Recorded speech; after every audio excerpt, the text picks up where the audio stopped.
We have been educated to use our minds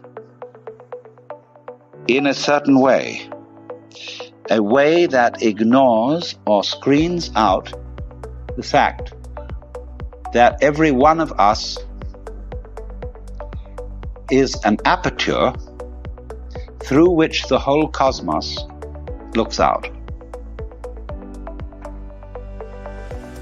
You see, it's as if you had a light covered with a black ball, and in this ball were pinholes, and each pinhole is an aperture through which the light comes out.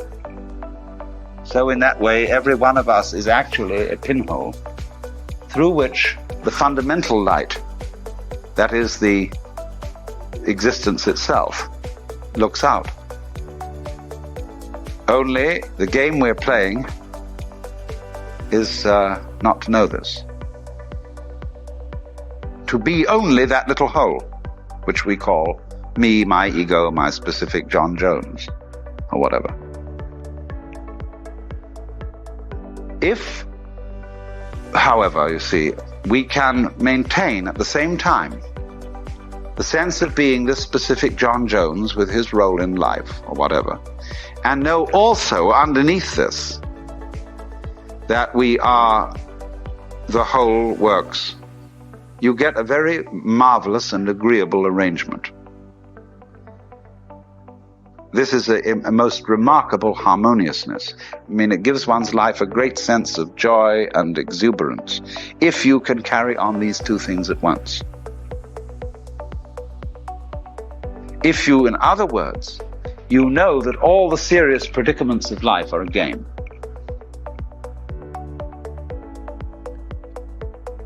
Now, I want to put it two ways. I'm not saying that it's a bad thing, something to be condemned, to take your own individual life seriously, in dead earnest, and to have all the problems that go with that. Do you understand that being that way, that being a real mixed up human being, is a manifestation of nature that is something just like the patterns on the waves out here, or like a seashell. You know, we pick up shells. I always keep one around, sort of an example for many things, and say, my goodness, isn't that gorgeous? There's not an aesthetic fault in it anywhere. It's absolutely perfect. Now, I wonder if these fish look at each other's shells and say, don't you think she's kind of fat?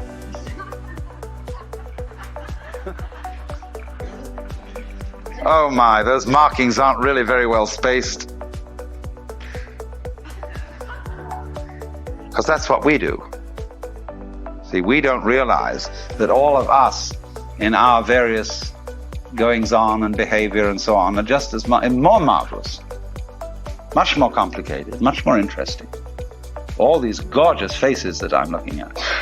You know, every one of them. Some are supposedly pretty, some are supposedly not so pretty, but they're all absolutely gorgeous. And everybody's eyes is a piece of jewelry beyond compare. Beautiful. But we have specialized in a certain kind of awareness that makes us neglectful of that. You see, we specialize in more or less briefly concentrated, pinpoint attention. We look at this and we look at that. And we select from all the things we might possibly be aware of, only certain things.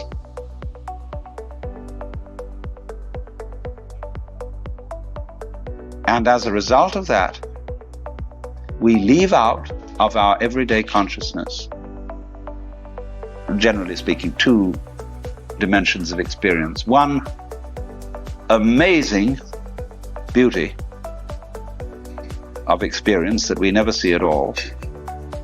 And on the other hand, the very deep thing, the sense of our basic identity, unity with, oneness with the total process of being. See, because we are staring, as it were, at certain features of the landscape, we don't see the background.